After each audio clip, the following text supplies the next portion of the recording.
Episode ke-217, Wang Muran dan yang lainnya kebingungan. Saat Kinmu menunggangi naga kilin sebelumnya, makhluk itu selalu bergerak lamban. Tak seorang pun menyangka mereka justru akan disalib. Mungkinkah naga kilin yang rakus itu selama ini hanya berpura-pura lemah? Mereka maju untuk saling memberi salam. Kondisi Long Yu tampak jauh lebih baik dibanding beberapa hari sebelumnya. Retakan di tubuhnya telah menghilang dan kulitnya kembali normal. "Ini pandai besi desa kami, kakak bisu," kata Kinmu sambil memperkenalkan lelaki tua itu. Kakek bisu menyeringai lalu menyodorkan sebuah peti kayu kepada Wang Muran. Namun Kinmu buru-buru berteriak, "Jangan diambil." Wang Muran langsung menghentikan tangannya. Kakek bisu cemberut dan mulai menggerutu, seolah memarahi Kinmu karena tidak menghormati orang tua. Kinmu hanya tersenyum pahit. Ia tahu betul betapa berat peti itu. Jika Wang Muran nekat mengangkatnya, tubuhnya bisa remuk seketika. Di desa orang-orang cacat, menurut Kinmu, kakek bisu adalah orang paling usil. Memang kripul sering menipunya sejak kecil demi beberapa butir manisan hoton. Tetapi lelaki tua itu biasanya mengembalikannya setelah menggigit 1 atau 2 kali. Sebaliknya, kakak bisu penuh dengan akal licik dan telah berkali-kali mempermainkan Kinmu sejak kecil. Wang Muran kemudian berkata, "Pertempuran besar 2 hari lalu sudah berakhir, tetapi kami belum tahu hasilnya. Dalam perjalanan kami masih bisa merasakan benturan aura para dewa. Dilihat dari arahnya, medan pertempuran berada di perbatasan Relax Prefecture dan Basau." Ia membuka peta Eternal Peace Empire lalu menunjuk lokasi di antara kedua wilayah itu. Kinmu langsung terkejut. Itu adalah tempat Nenek Si tinggal. Hatinya menjadi gelisah. Jika para dewa bertempur di sana, berarti Nenek Si mungkin berada dalam bahaya. Meski begitu, ia segera menghibur dirinya sendiri. Kepala desa dan Herma Qingyu telah berangkat lebih dulu. Dengan kecepatan mereka, seharusnya mereka sudah tiba sejak lama. Mu Qingdai berkata, "Kita tinggal sekitar 1000 li lagi. Paling lama setengah hari."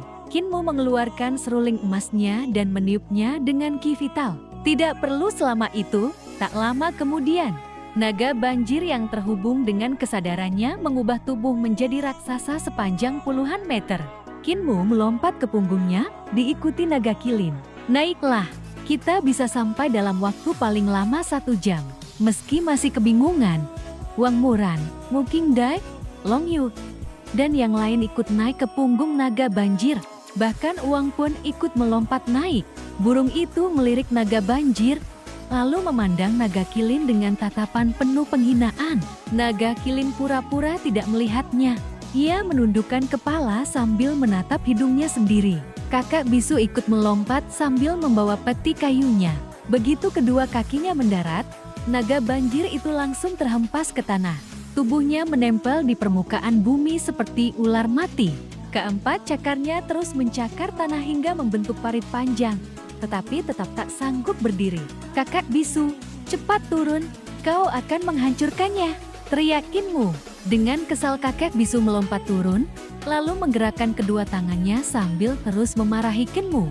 Wajah Kinmu memerah. "Kakak bisu, kenapa memarahiku? Aku tidak bermaksud kurang ajar. Petimu memang terlalu berat." "Ah, sekarang kau memarahiku lagi." Wang Muran dan yang lain saling berpandangan dengan wajah aneh. Kinmu kembali meniup seruling emas. Belasan naga banjir segera datang dan bersama-sama mengangkat kakek bisu beserta petinya. Barulah lelaki tua itu tampak puas. Naga-naga banjir itu semuanya memiliki kekuatan setingkat Master Sekte papan atas. Dengan kecepatan luar biasa mereka melesat menembus langit. Pepohonan berubah menjadi bayangan yang melintas.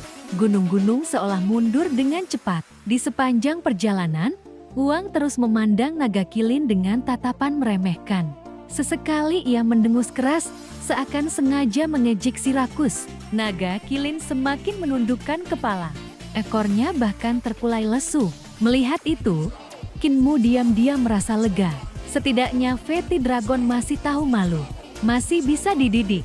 Nanti akan kuberi beberapa pil vitalitas elemen api. Tiba-tiba beberapa naga banjir hitam yang ramping muncul dari berbagai arah. Ada yang merayap di puncak pepohonan, Ada pula yang terbang di langit. Mereka mendongakkan kepala memandangi rombongan Kinmu. Mu Qingdai mengernyit. Aneh sekali. Naga banjir seharusnya sangat langka. Kenapa sekarang muncul di mana-mana? Tak lama kemudian, naga-naga hitam itu mengeluarkan suara aneh menyerupai Maha. Maha! Semua orang menoleh ke belakang. Di kejauhan, ribuan naga banjir hitam memenuhi langit. Jumlahnya begitu banyak hingga menutupi puncak-puncak gunung seperti awan hitam raksasa. Detik berikutnya mereka melesat mengejar rombongan Kinmu. Kinmu segera mengerti, hanya naga pemeliharaan Safren yang mampu menggunakan teknik seperti ini. Ia mengeluarkan kitab pemeliharaan naga dari karung Tauti dan membukanya. Setelah membaca beberapa bagian, ia menemukan penjelasan tentang teknik mengubah naga ki menjadi bagian tubuh. Mata Kinmu berbinar.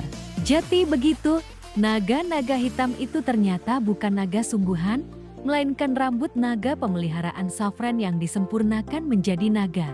Kalau begitu, ia tersenyum tipis. Rambut tentu takut pada api. Nada seruling emasnya berubah. Salah satu naga banjir api yang membawa kakek bisu segera melambat dan menyelinap turun ke hutan. Sementara naga-naga lainnya terus terbang memancing ribuan naga hitam mengejar. Begitu awan hitam itu berada tepat di atas hutan. Ledakan!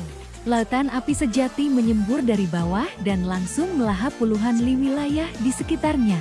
Ribuan naga banjir hitam menggeliat di tengah kobaran api. Asap hitam memenuhi langit. Lalu satu demi satu makhluk itu berubah menjadi abu. Setelah memastikan semuanya habis terbakar, naga banjir api segera terbang kembali mengejar rombongan. Ia mengibaskan ekor sambil mengangguk bangga sebelum kembali membawa kakek bisu. Kakek bisu mengacungkan jempol kepada Kinmu dengan kagum. Kinmu tersenyum malu. Kakek, jangan memujiku begitu. Sebaliknya, Wang Muran, Mu Qingdai, dan Long Yu menatap Kinmu dengan ekspresi ngeri. Long Yu berbisik kepada Wang Muran, Muran, tinggalkan kaisar manusia itu. Orang ini terlalu lisik. Wang Muran tersenyum pahit. Sudah terlambat. Saat kakak senior kehilangan kendali dulu, aku sudah bergabung dengannya mendirikan Hub Alliance. Sekarang kami berada di kapal yang sama. Long Yu menghela napas. Kau pasti akan ikut terserat olehnya. Tak lama kemudian, naga pemeliharaan Safren tiba di tempat ribuan naga hitamnya terbakar. Gunung-gunung dipenuhi abu. Wajahnya langsung menghitam karena marah. Bocah yang kelihatannya jujur, ternyata sejahat ini. Beberapa helai rambut yang masih tersisa di kepalanya gemetar ketakutan, seolah masih mengingat nasib rekan-rekan mereka. Aku tidak akan membiarkanmu lolos. Kemanapun kau pergi, ke langit ataupun ke neraka, aku akan menemukanmu dan mencincang tubuhmu. Dengan geram, ia mencabut beberapa helai rambutnya. Rambut-rambut itu berusaha merayap kembali ke kepalanya. Tetapi ia memaksa mereka berubah menjadi naga hitam untuk melacak jejak Kinmu. Mereka segera menemukan aroma naga banjir yang ditinggalkan Kinmu. Namun tidak satu pun berani mengejar. Dasar tak berguna. Naga pemeliharaan Safren semakin murka. Ia mengembalikan rambut-rambut itu ke kepalanya. Lalu mengiris pergelangan tangannya. Darah segar menetes ke tanah. Setiap tetes berubah menjadi naga banjir berwarna merah darah yang segera terbang mencari jejak Kinmu. Di kejauhan, Kinmu menghentikan permainan serulingnya. Di depan sana tempat tinggal nenek. Namun begitu melihat ke depan, ia langsung terpaku. Dulu nenek si tinggal di sebuah rumah sederhana di kaki pegunungan, di tepi danau yang tenang.